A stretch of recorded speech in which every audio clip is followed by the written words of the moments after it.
Bien, chers amis, bonjour.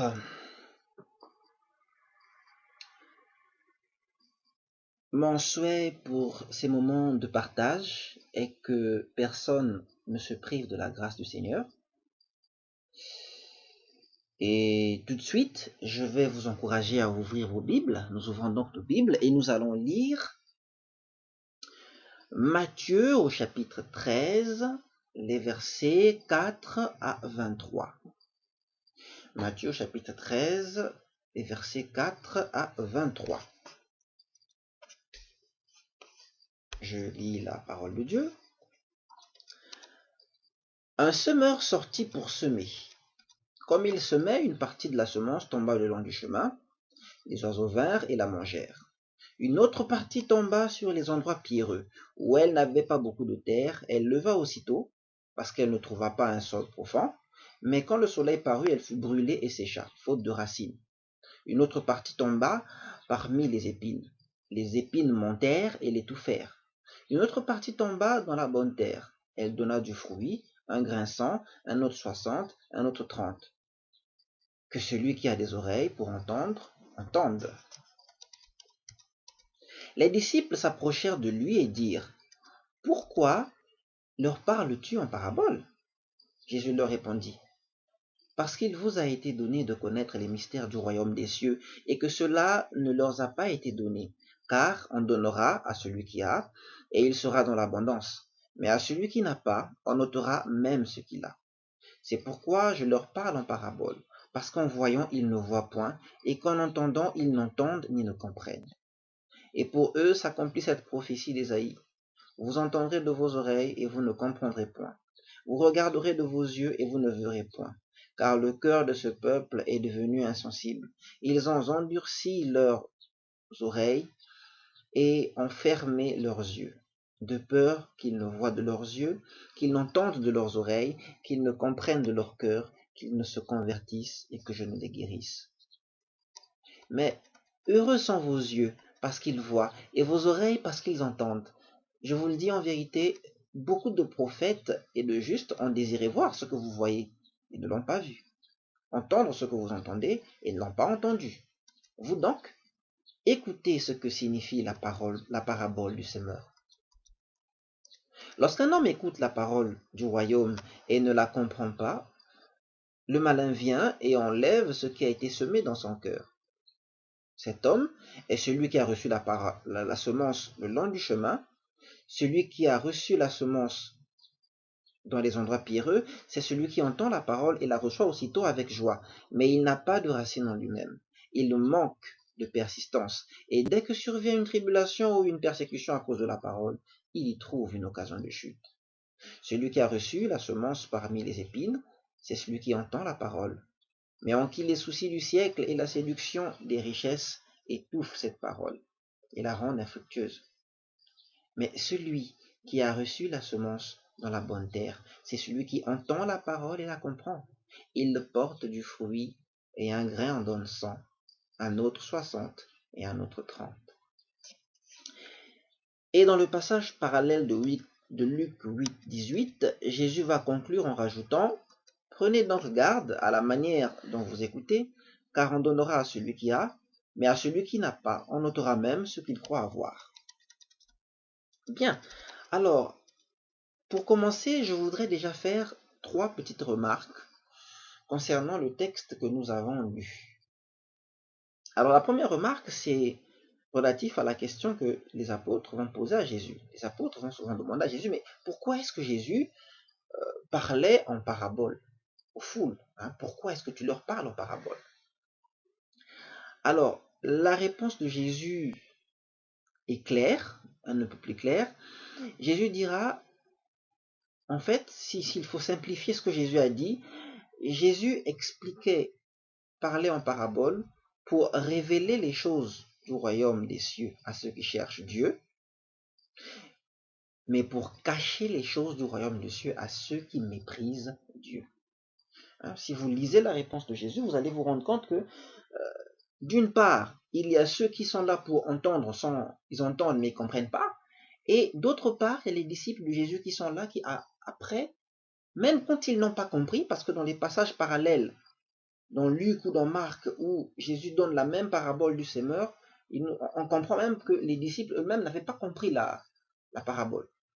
Mais même les disciples de Jésus-Christ, quand ils ne comprennent pas, parce qu'ils sont disciples de Jésus-Christ, parce qu'ils cherchent Dieu, Jésus-Christ leur explique la parabole. Mais à ceux du dehors, à ceux qui ont le cœur fermé, les paraboles sont destinées à cacher le mystère de Dieu.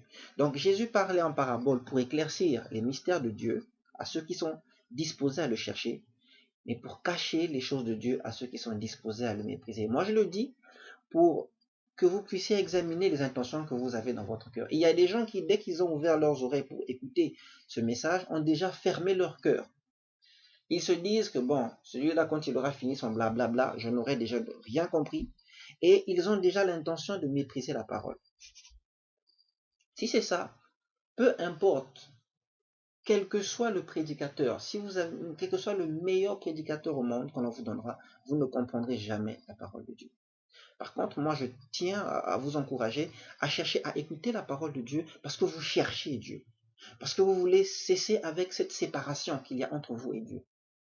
Parce que vous voulez une plus grande connaissance, une plus grande compréhension de celui qu'on appelle Jésus-Christ. Alors, la deuxième remarque que je veux faire, c'est que la semence, c'est la parole de Dieu dans sa totalité et pas seulement l'évangile. Très souvent, quand j'écoute des prédications sur la parabole du semeur, j'ai des aînés qui, parfois, ont tendance à dire que la parole qui est semée, la semence dont il est question dans la parabole du semeur, c'est seulement l'évangile. Non, c'est pas seulement l'évangile. L'évangile est l'élément central de la parole de Dieu. Mais dans la parole de Dieu, on ne trouve pas que l'évangile. Dans la parole de Dieu, on trouve des commandements, on trouve des promesses, on trouve des encouragements, on trouve des menaces, on trouve des consolations, on trouve des louanges, on trouve des descriptions de Dieu. La parole de Dieu n'est pas qu'évangile. Alors, je tiens à rappeler ce que c'est que l'évangile. Nous trouvons l'évangile dans 1 Corinthiens 15, une description de ce que c'est que l'évangile de Jésus-Christ. L'évangile de Jésus-Christ, c'est que Jésus-Christ est mort pour nos péchés et qu'il est ressuscité le troisième jour. C'est vraiment un résumé en quelques mots de ce que c'est que l'évangile. Et il est clair que dans la Bible, on ne trouve pas que ce message-là. Quoi qu'il en soit, ce que nous devons comprendre ici, c'est que chaque élément de la parole de Dieu doit porter du fruit en nous, pas seulement l'évangile. Chaque élément de la parole de Dieu porte en nous un certain fruit, porte en nous un certain résultat. Et finalement, moi je veux vous dire que la parabole du semeur nous enseigne ceci. Et non seulement elle s'adresse à tout le monde, mais en plus, elle pas seulement aux nouveaux convertis, mais en plus, elle nous enseigne ceci, que en spiritualité, il n'y a que deux choses possibles. Soit on porte du fruit, soit on n'en porte pas. La finalité, c'est ça. Soit vous portez du fruit, soit vous n'en portez pas. Deux résultats possibles. Soit vous portez du fruit, c'est-à-dire que la parole et les éléments de la parole qui ont été semés en vous, on va les retrouver dans votre vie, soit vous n'en portez pas. C'est-à-dire que les éléments qui ont été semés ne vont pas être retrouvés dans votre vie. Il est clair que quand je sème de l'arachide, c'est pour récolter de l'arachide. D'accord? Quand je sème du maïs, c'est pour récolter du maïs. Quand on a semé, quand on annonce la parole de Dieu en vous, c'est pour que dans votre vie, on puisse entendre cette parole dans votre bouche et que dans vos gestes, dans votre vie de tous les jours, on puisse retrouver cette parole. Dieu a semé Jésus-Christ. Il a semé Jésus-Christ pour récolter Jésus-Christ. C'est-à-dire que Dieu a donné Jésus-Christ qui a annoncé la parole de Dieu et qui a obéi à la parole de Dieu. Et donc, si Dieu a semé Jésus-Christ en vous, lorsque vous porterez du fruit, alors, qu'est-ce qu'on va récolter? Vous allez annoncer la parole de Dieu et vous allez obéir à la parole de Dieu comme Jésus-Christ l'a fait. Je suis d'accord et c'est pour cela que je dis Amen. Alors, Jésus commence par nous montrer comment faire pour ne pas porter du fruit. Je crois que pédagogiquement, on retient plus facilement comment faire pour faire des bêtises que comment faire pour faire les choses justes. Donc, nous allons commencer par voir comment faire pour ne pas porter du fruit. Jésus nous donne dans sa parabole 3 façons, 3 techniques spéciales et efficaces pour ne pas porter du fruit. C'est-à-dire que vous avez 3 moyens de ne pas porter du fruit, 3 types de comportements. Si vous affichez ces comportements-là, vous n'aurez pas de fruit. Il y a 3 dispositions de cœur, 3 cas. Si vous avez ces cas dans votre vie, si on les retrouve dans votre cœur, dans votre vie, dans votre façon d'être, peu importe ce qu'on fera, la parole de Dieu semée dans votre cœur ne produira jamais de fruits dans votre vie. On ne la retrouvera pas dans votre vie. Alors, comment ne pas porter du fruit? Technique numéro 1, le terrain sur le chemin. Alors, il y a ceux qui, quand la parole arrive, ils ne la comprennent pas. Jésus dit que le diable vient enlever cette parole qui a été semée et que ces gens n'ont pas comprise. Et que la conséquence, c'est que ces gens ne portent pas de fruits. Alors, on se pose la question, pourquoi est-ce que ces gens-là n'ont pas porté de fruits? La réponse est simple, c'est parce que ces gens-là ne comprennent pas la parole. Et qu'est-ce qui fait que ces gens-là ne comprennent pas la parole? C'est simplement que dans leur vie, ils aiment quelque chose qui est en contradiction avec la parole de Dieu qui a été annoncée. Si la parole qui a été semée en vous, je prends un exemple, était un commandement. Si vous aimez désobéir à ce commandement, il y a de fortes chances que ce commandement qu'on vous a prêché n'arrive jamais dans votre bouche ni dans votre vie quotidienne. Il y a de fortes chances que ce commandement-là ne produise jamais de fruits dans votre vie. Je vais vous donner un exemple. Je connaissais un frère qui venait à l'église, il participait aux activités, et bon, on le considérait comme un chrétien, il était parmi nous. Mais dans le secret, ce frère-là pratiquait la fornication, c'est-à-dire qu'il avait des relations sexuelles avec une fille pour le plaisir, sans qu'il n'y ait mariage entre eux. Et pourtant, combien de fois ce frère-là avait entendu à l'église et lu dans la Bible le commandement « fuyez la fornication » que l'on retrouve dans 1 Corinthiens 7. Jésus nous dit « fuyez la fornication ». Mais malgré ce qu'on lui prêchait, malgré le fait qu'on lui dise, qu'on lui répète incessamment que la fornication était un péché, qu'il fallait abandonner ce chemin-là, parce quand on est chrétien, ce frère-là n'y arrivait pas. Il n'y est jamais arrivé. Et un jour, ce frère-là est venu me voir et il m'a dit, ah frère, en tout cas moi je comprends pas, pourquoi est-ce que vous dites que la fornication c'est un péché? En tout cas, moi j'arrive pas à laisser. J'arrive pas à laisser parce que moi je trouve que c'est trop bon. Moi j'arrive pas à laisser parce que moi je trouve que c'est trop bon, Voilà. L'explication est là, tout est là. Ouais. Ce frère-là, c'est ce frère-là, la parole de Dieu qui dit fouiller la fornication ne pouvait pas porter de fruits parce que ce frère-là ne comprenait pas. Il ne la comprenait pas. Et pourquoi il ne la comprenait pas? Parce que simplement il aimait le péché. Mes amis, chez ce frère-là, certains éléments de la parole de Dieu avaient produit du fruit. Il venait à l'église et la parole de Dieu nous demande de venir à l'église. Il priait et la parole de Dieu nous demande de prier. Mais comme il aimait le péché de la fornication, la parole de Dieu qui dit fouiller la fornication ne pouvait en aucun cas produire du fruit en lui. Ça, mes amis, c'est le terrain sur le chemin. Le terrain sur le chemin, c'est ceux-là qui aiment le péché ou qui, quelque part dans leur cœur, ils aiment quelque chose de mauvais. Ce sont les gens qui, dans leur cœur, gardent quelque chose de mauvais en secret. Ils aiment cette chose-là, ils ne veulent pas la confesser. Et même quand ils la confessent, ils ne l'abandonnent pas. Parce que quelque part dans leur tête, ils pensent qu'ils ont raison de commettre ce péché. Mes amis, si dans votre cœur, si dans votre vie, il y a des péchés ou un péché que vous aimez, que vous ne voulez pas abandonner, que vous acceptez, cette partie de votre cœur sera comme le terrain au bord du chemin. tout élément de la parole de Dieu qu'on viendra semer là-bas ne produira jamais de fruits. Si vous aimez le mensonge, la parole tu ne mentiras point ne produira jamais de fruits dans votre vie. Vous ne goûterez jamais à la beauté d'une vie dans la vérité.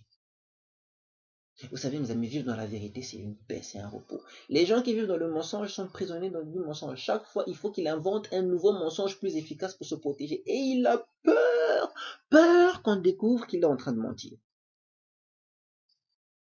Si vous faites confiance aux féticheurs et aux sorciers, la parole, l'Éternel est mon berger, ne produira aussi jamais de fruits dans votre vie. Parce que ce sont les féticheurs et les sorciers qui sont vos bergers. C'est pas Dieu. Et Dieu n'a rien à voir avec ces gens-là. Si vous avez l'habitude de mal parler de Jésus-Christ, eh bien la parole, celui qui croit en moi sera sauvé, ne portera jamais de fruits dans votre vie. Et vous ne serez aussi jamais sauvés. Et ça ne s'arrête pas là, ça ne s'arrête pas là, il y a une autre chose.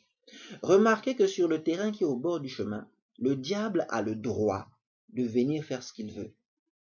Le diable peut venir enlever les choses qui ont été semées sur le terrain au bord du chemin. Donc, le diable a des droits de passage sur les zones de votre vie ou de votre cœur qui sont comme des terrains au bord du chemin. Alors donc, même si Dieu veut venir semer en vous, même si ça porte déjà un peu de fruits, parce que le diable a des droits de passage dans votre cœur et dans votre vie, le diable pourra enlever tout ce que Dieu vous donne. Et c'est ce qui arrive dans la vie de beaucoup de personnes, des personnes qui quelquefois se disent chrétiennes. Vous voyez une personne dans presque tous les domaines de sa vie, il est peut-être en règle, mais il y a quelque part dans son cœur un péché qu'il aime et qu'il garde, qui le chouchoute comme un nounours. C'est son péché mignon, c'est son précieux. Et finalement, on s'étonne quand le diable vient directement faire des misères à ce chrétien. Il y a des gens chez qui le diable a tous les pouvoirs. Parce que dans leur cœur, il y a un péché qu'ils aiment, qui s'attache. C'est leur petit précieux. Donc ils ne veulent pas se séparer.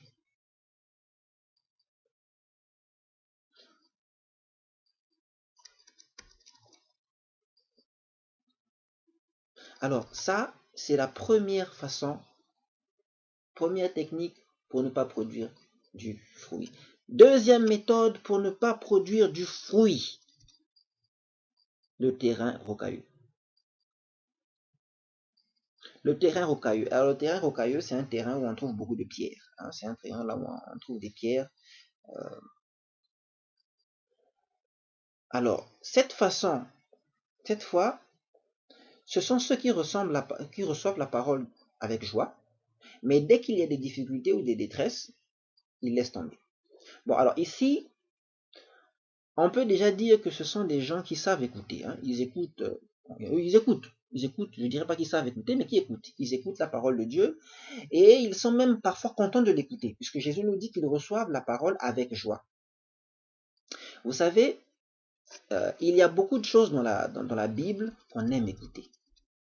Il y a beaucoup de choses qu'on aime écouter. Les promesses, les louanges, les psaumes, le psaume 23. Il y a beaucoup de choses qu'on aime écouter. Mais on se pose la question, ces gens-là, s'ils écoutent la parole de Dieu avec joie, pourquoi est-ce que dès qu'il y a des persécutions à cause de la parole ou des difficultés à cause de la parole, ces gens-là abandonnent? Je voudrais rappeler ceci. C'est important. Recevoir la parole de Dieu va entraîner que des gens vous détestent et cherchent à vous faire du mal. Ce sont les persécutions. Quand les gens vous détestent et vous font du mal à cause de la parole de Dieu, on appelle ça les persécutions. D'un autre côté, si vous aimez Dieu, vous aurez des ennemis, même dans l'église. Et ça, il faut que ce soit clair. Jésus ne nous a jamais dit que quand vous allez venir à lui, tout le monde va vous aimer. Ça, c'est pas vrai. La deuxième chose, c'est qu'en obéissant à la parole de Dieu, il va parfois arriver que vous vous retrouvez dans des situations difficiles et dans des problèmes que les pécheurs n'ont pas. Ah oui, Ceux qui obéissent à la parole de Dieu ont parfois des problèmes que ceux qui n'obéissent pas à la parole de Dieu n'ont pas. C'est-à-dire que obéir à Dieu va souvent vous compliquer la vie. Si vous vous mettez à obéir à la parole de Dieu et croire en ses promesses, il y a des moments où vous allez rencontrer des situations où vous allez vous dire, mais Seigneur, si je suis dans cette galère, c'est parce que j'ai obéi, c'est parce que j'ai voulu t'obéir. Et parfois, vous serez tenté de regretter d'avoir obéi à Dieu. Parfois, pire, d'abandonner. Ça arrive, je vous le dis parce que ça arrive et il faut le savoir. Moi, je ne suis pas pour cette évangélisation-là où on ne présente pas aux gens la réalité, où on cache aux gens cette partie de la vérité. Quand on s'engage avec le Seigneur, la vie ne sera pas facile. Le Seigneur utilise beaucoup la souffrance. À l'école du Seigneur, c'est une école où il est souvent question de souffrance. Parce que sinon, si la vie chrétienne, c'était comme être assis dans un fauteuil, le Saint-Esprit ne serait pas appelé le consolateur. On ne peut consoler que ceux qui souffrent. On ne peut consoler que ceux qui souffrent. Le malheur atteint souvent le juste, mais Dieu en délivre toujours. Hein? Dieu n'empêche pas le malheur de nous atteindre. Non, le malheur va nous atteindre. Mais après, Dieu nous en délivrera. Soit dans cette vie, soit quand il reviendra. Maintenant, nous poursuivons notre réflexion. C'était juste une parenthèse. Alors, qu'est-ce qui fait que les difficultés et les persécutions détournent certaines personnes de la parole de Dieu? Alors, je vous prends un exemple. Quand un homme se dit qu'il veut épouser une fille, vous savez que c'est pas facile d'épouser une fille au Congo. Hein? Qu'est-ce qui va lui permettre d'arriver jusqu'au bout malgré les difficultés? C'est-à-dire économiser pour la dot, supporter les caprices de la fille, et ainsi de suite. Et malgré les persécutions, parce que les gens parfois ne vont pas être d'accord, vous pouvez tomber sur un beau-père qui est bizarre, vous avez parfois les ex de la fille qui veulent revenir. Hein? Alors bon, qu'est-ce qui va permettre aux jeunes de ne pas se retirer dès les premières difficultés? La réponse, c'est la conviction. La conviction, la persévérance. Les gens qui abandonnent la parole de Dieu à la moindre difficulté ou à la moindre persécution ont un problème de conviction. Ils écoutent la parole de Dieu, mais cette parole ne devient pas quelque chose de précieux dans leur cœur. Cette parole ne devient pas importante, elle n'est pas importante. Comme dans la maison de certaines personnes, vous trouvez des choses qui ne sont pas importantes. Mes amis, on ne se sacrifie pas pour quelque chose qui n'est pas important. On ne peut pas souffrir, on n'accepte jamais de souffrir pour quelque chose qui n'est pas important. Devant les problèmes, les premières choses qu'on jette, ce sont les choses qui ne sont pas importantes à nos yeux. Et il y a des gens ici qui écoutent la parole de Dieu, qui trouvent que c'est joli, c'est bien, et finalement, quoi qu'il en soit, la parole n'est pas importante pour eux. Vous savez, les choses qui ne sont pas importantes peuvent nous réjouir. Hein? Par exemple, les séries télévisées, les matchs de foot, est-ce que c'est important d'abord? C'est pas important, mais ça nous réjouit. Mais regardez comment ça bouleverse nos sentiments. C'est pas important, mais ça bouleverse nos sentiments. Mais en cas de difficulté ou de persécution, une femme peut cesser de regarder sa série télévisée préférée et un mari peut abandonner son match de foot sans problème.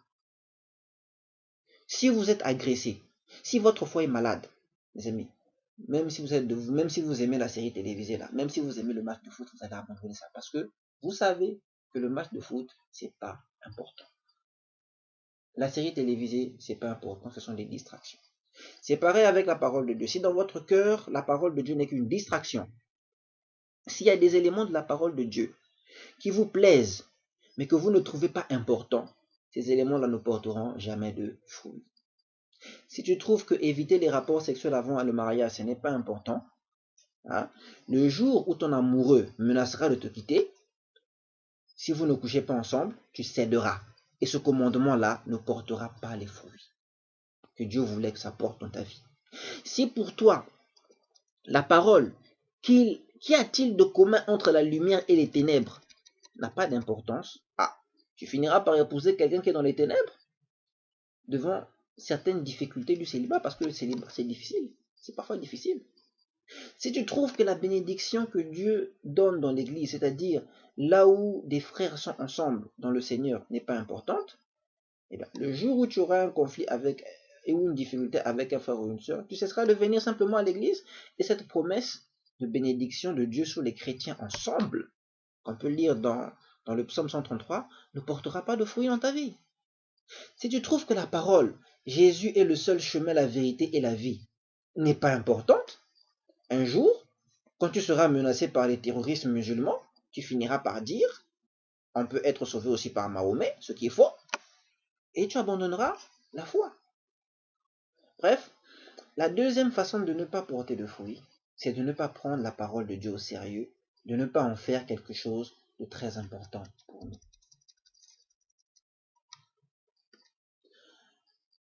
Troisième méthode pour ne pas porter de fruits, le terrain avec les mauvaises herbes.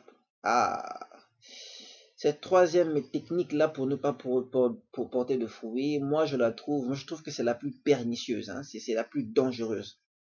Regardez, ici ce que Dieu a planté s'est développé, mais au dernier moment, tout a échoué.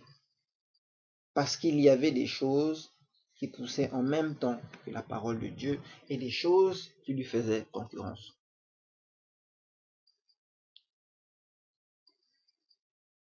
Dans cette troisième façon, vous pouvez avoir reçu la parole, vous pouvez la croire, vous pouvez la méditer. Il y a quelque chose à côté, mais il y a quelque chose à côté qui fait que cette parole ne porte pas de fruits. Jésus dit qu'il s'agit des inquiétudes de la vie, des richesses et de l'invasion, c'est-à-dire de l'arrivée de toutes sortes de désirs.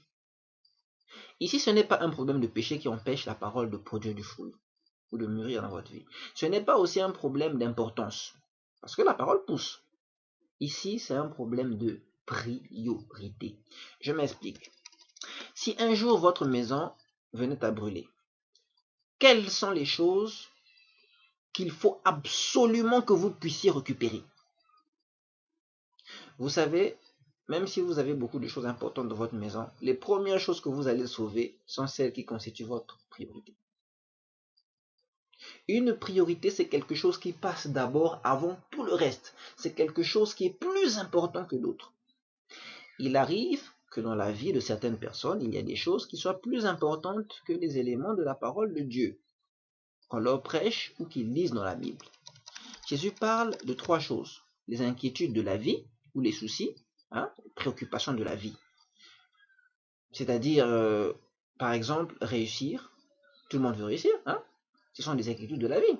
Trouver du boulot, trouver de quoi manger, trouver de quoi s'habiller, éviter la maladie. Voilà les soucis de la vie de tous les jours. Bon, ce n'est pas mauvais. En soi, ce n'est pas mauvais. Est-ce que c'est mauvais de s'inquiéter de sa santé? Non. Est-ce que c'est mauvais de s'occuper de ce qu'on va manger, de se préoccuper de chercher un emploi? Non. Mais si ces soucis de la vie-là occupent une place plus importante chez vous que la parole de Dieu, ou bien si un aspect de la parole de Dieu, de la volonté de Dieu est pour vous moins important que ces choses, vous ne produirez jamais de fruits. Retenez ceci, bien-aimés, la sainteté est plus importante que la santé. Je répète, la sainteté est plus importante que la santé. Je vais vous prendre un exemple. Si le souci de manger est plus important que la parole de Dieu, qui dit « tu ne voleras pas », mes amis, un jour, même après 10 ans de vie chrétienne, loin du vol, vous irez voler. Vous irez voler pour manger, et puis finalement vous irez dire à Dieu « Ah Seigneur, je n'y pouvais rien, ce n'est pas de ma faute ». Le rapport sexuel, pour en parler, c'est bon pour la santé. Les médecins disent que c'est un excellent anxiolytique, c'est-à-dire que c'est un excellent anxiolytique. Alors, si pour vous la préoccupation de votre anxiété, la préoccupation pour votre santé est plus importante que ce que dit la parole de Dieu sur la fornication et l'adultère, le jour où votre santé sera, vous considérerez que votre santé est menacée parce que vous n'avez pas eu de rapport sexuel. Si vous êtes célibataire, vous commettrez la fornication. Et si vous êtes marié et loin de votre conjoint, vous commettrez l'adultère. Et vous direz, ah, Dieu, j'ai peur de mourir. Et puis si je meurs ici, là, tu vas me trouver idiot. Voilà. Jésus parle des richesses et de l'invasion des désirs. Jésus parle aussi des richesses et des invasions et de l'invasion des désirs. Comme par exemple, le désir de se marier, le désir de réussir et de devenir riche, le désir d'avoir une belle maison, le désir d'acheter de beaux habits à la mode, le désir d'avoir une belle femme, etc. Ce ne sont pas des mauvais désirs en soi. En fait, ce n'est pas vraiment de mauvais désirs, mais si vous laissez ces désirs-là occuper plus de place dans votre cœur que la parole de Dieu, vous tomberez dans la convoitise et finalement dans le péché. La parole n'aura pas produit de fruits en vous. C'est comme ce jeune homme qui veut tellement devenir riche qu'il se met à négliger le commandement de Dieu de donner la dîme ou de faire l'aumône ou les offrandes. Donc vous allez voir qu'après avoir été généreux pendant des années, le frère devient égoïste parce qu'il veut s'enrichir. La parole de Dieu n'aura pas porté de fruits mûrs en lui, malheureusement.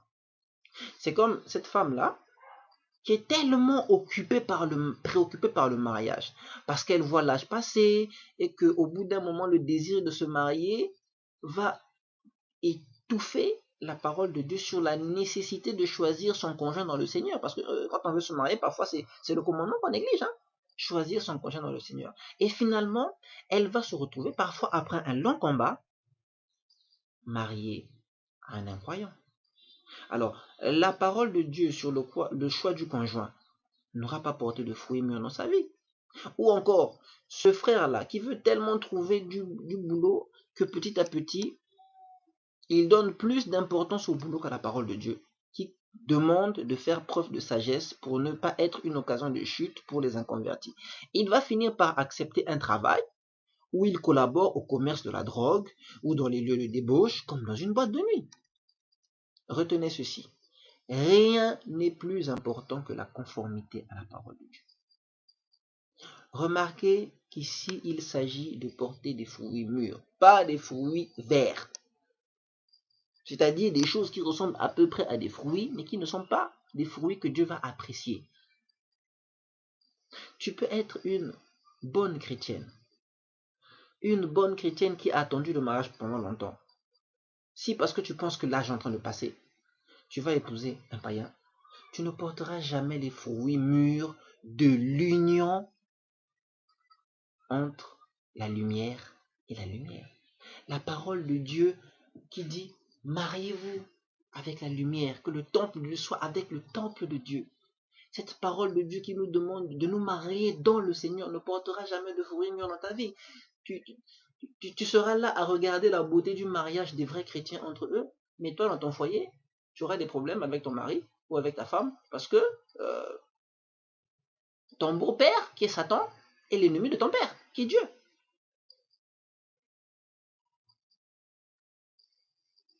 Mes amis, ceux qui n'arrivent pas à porter du fruit mûr, du fruit qui plaît à Dieu, dans ce cas-là, ce sont des personnes qui ont un problème de priorité.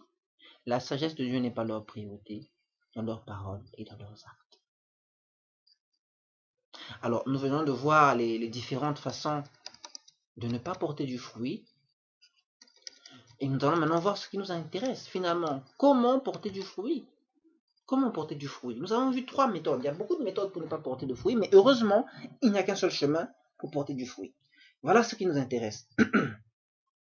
Jésus a enseigné finalement comment porter du fruit. Tout d'abord, remarquons que ce que le semeur sème, c'est ce que nous devons produire pour qu'on puisse dire qu'il y a eu production de fruits. Jésus-Christ est le semeur par excellence. Qu'est-ce que Jésus a semé? Jésus a semé la parole dans nos cœurs, par ce qui est sorti de sa bouche et par ce qu'il a fait. Autrement dit, la semence du royaume de Dieu se constitue de tout ce qu'on dit et de tout ce qu'on fait. C'est ça le fruit. Jésus a semé des paroles conformes à la volonté de Dieu. Il a posé des actes conformes à la volonté de Dieu. Ce que Jésus a semé, il veut aussi le récolter en nous. Pas seulement Jésus, mais normalement, chaque disciple de Jésus qui annonce la parole doit souhaiter que cette parole se retrouve dans la bouche et dans les actions de ceux qui reçoivent ce qu'il a dit. Parce que souvent dans l'évangélisation, souvent lorsque nous exhortons, nous ne nous préoccupons pas que les éléments de la parole puissent produire du fruit dans la vie de ceux qui nous entendent. Nous, la seule chose qu'on veut, c'est que la personne fasse une prière de repentance et c'est fini. Ou tout ce qu'on veut parfois, c'est que est-ce que la personne vient à l'église? Mais ça ne suffit pas. Le fruit de la parole de Dieu, c'est pas que la personne vienne à l'église, mais que la personne ressemble de plus en plus à Jésus-Christ. Que Dieu récolte Jésus-Christ chez cette personne. Je voulais aussi rappeler, et je l'ai dit plutôt, que la parole de Dieu contient de nombreux éléments qui tous doivent porter du fruit. J'avais cité l'évangile, les commandements, les promesses, les menaces, les bénédictions, les descriptions de Dieu. L'évangile, quand il est semé dans notre cœur, quand il est semé en moi, va produire le fruit du salut en Jésus-Christ. C'est-à-dire que quand je crois en l'évangile, je suis sauvé. Et Jésus-Christ peut me sauver. Si Jésus-Christ revient parce que j'écris en l'évangile, Jésus-Christ me sauve et me donne la vie éternelle. Dans la parole de Dieu, on trouve aussi les commandements de Dieu. Les commandements de Dieu vont produire en moi la sagesse. Ils vont produire comme fruit en moi le fruit de la sagesse. Ça, nous voyons ça dans Deutéronome. Dans Deutéronome 4, versets 5 à 6. Deutéronome 4, 5 à 6. Dieu dit, « Voici, je vous ai enseigné des lois et des ordonnances, comme l'Éternel mon Dieu me l'a commandé, afin que vous les mettiez en pratique dans le pays dont vous allez prendre possession. Vous les observerez, c'est-à-dire les commandements, vous les observerez et vous les mettrez en pratique, car ce sera là votre sagesse et votre intelligence aux yeux des peuples, qui entendront parler de toutes ces lois et qui diront, cette grande nation est un peuple absolument sage et intelligent. » Alors quand Dieu nous donne des commandements, lorsque nous les mettons en pratique, c'est pour devenir sages, c'est pour que nous ayons le fruit de la sagesse. Et la sagesse est un arbre de vie. Le fruit de la sagesse est délicieux. D'accord? Mais dans la parole de Dieu, nous trouvons aussi des promesses. Les promesses de la parole de Dieu vont produire en moi un fruit d'espérance, une espérance vivante, un fruit de patience, un fruit de paix. La paix à cause des promesses de Dieu. Mais on ne trouve pas que ça dans la Bible. Dans la Bible, on trouve aussi les menaces de Dieu. Et les menaces de Dieu ont pour but de produire en moi ce fruit qu'on appelle la crainte de l'Éternel. Parce qu'il faut savoir que Dieu est dangereux. La Bible nous dit que Dieu est un feu dévorant. Et on ne joue pas avec lui. Et parfois, je suis choqué de voir la façon dont les personnes jouent avec Dieu. Non, on ne joue pas avec Dieu. Dieu n'est pas un petit copain avec qui on joue. Dieu est dangereux et il faut le craindre. C'est à ça que servent, c'est le fruit que doivent porter dans notre cœur les menaces de Dieu. Et Dieu donne aussi, à côté de ces menaces, il donne aussi des bénédictions. Les bénédictions de Dieu, surtout dans la parole de Dieu, vont produire en moi un fruit de paix. Et surtout, un fruit de joie et de reconnaissance. Dire merci à Dieu pour toutes les bénédictions de Dieu. Voilà le fruit. Et je voudrais aussi parler surtout des descriptions de Dieu. Il y a des passages où la Bible m'explique comment est Dieu. La Bible me parle de la personne de Dieu, du caractère de Dieu. Regarde, la Bible me dit, mais regarde comment est Dieu, comment se comporte Dieu. Dieu est miséricordieux, il est saint, il est amour, il est ceci, il est comme cela. Voilà ce que Dieu aime, voilà ce que Dieu n'aime pas. Ces passages qui me parlent, qui m'expliquent qui est Dieu, qui est Jésus-Christ, vont produire en moi ce qu'on appelle la connaissance intime du Père et du Fils. Et vous savez que connaître le Père et le Fils, c'est ça la vie éternelle. C'est écrit dans Jean 17, 3. La vie éternelle, c'est de te connaître toi, le seul vrai Dieu et celui que tu as envoyé, Jésus-Christ. Alors, ce que je dis, c'est que nous portons du fruit mûr, quand avant avec persévérance, sans jamais nous relâcher, en nous relevant aussitôt, si on est tombé, nous portons du fruit mûr jusqu'au retour de Christ, jusqu'à la fin de notre vie, nous appliquons à fuir le péché, c'est-à-dire éviter ce qui est mal, haïr ce qui est contraire à la parole de Dieu, pour que le diable n'ait pas le droit de venir nous enlever ce que Dieu nous donne. Première chose. Deuxième chose, lorsque donner de l'importance à la parole de Dieu, faire de la parole de Dieu notre principe, notre règle de vie, pour pouvoir supporter avec patience les persécutions des hommes et les difficultés de la vie. Nous devons nous appliquer aussi à faire de la conformité à la parole de Dieu, la conformité à la volonté de Dieu notre priorité absolue. La volonté de Dieu doit être notre priorité, ce que nous devons chercher avant toute chose. La volonté de Dieu doit être plus importante que nos soucis et que nos désirs, même les désirs qui sont légitimes, les désirs que nous avons raison d'avoir. La recherche de la volonté de Dieu, la parole de Dieu doit dominer sur les désirs et les soucis que nous avons raison d'avoir, afin de ne pas laisser séduire par ces choses sans valeur, afin que la parole de Dieu n'ait pas de concurrent dans notre cœur. Si vous appliquez cela, lorsque le Seigneur reviendra, et le Seigneur va revenir comme il a promis, il nous trouvera plein de fruits. À certains, il trouvera 30, d'autres 50, et même parfois 100. C'est-à-dire qu'une abondance, Dieu va trouver une abondance de fruits qui ne manquera pas de le réjouir. Finalement, mes frères, le Seigneur nous appelle à faire attention à la façon dont nous écoutons. Parce que c'est ce qu'il faut retenir de la parabole du semeur. Faisons attention à la façon dont nous écoutons la parole de Dieu. Nous devons écouter la parole de Dieu pour porter des fruits. Écoutons la parole de Dieu pour l'obéir, pour la garder, pour la mettre en pratique. N'écoutons pas la parole de Dieu pour la mépriser, pour la négliger. Ou pour accepter qu'il y ait des concurrences dans notre vie. Non. Écoutons la parole de Dieu pour qu'elle puisse porter des fruits. Alors je vais conclure sur ça. Celui qui garde la parole de Dieu, Dieu lui donnera encore et il sera dans l'abondance. Mais celui qui ne garde pas la parole de Dieu, Dieu lui enlèvera même le peu qu'il pense avoir. Je suis d'accord et c'est pour cela que je dis Amen.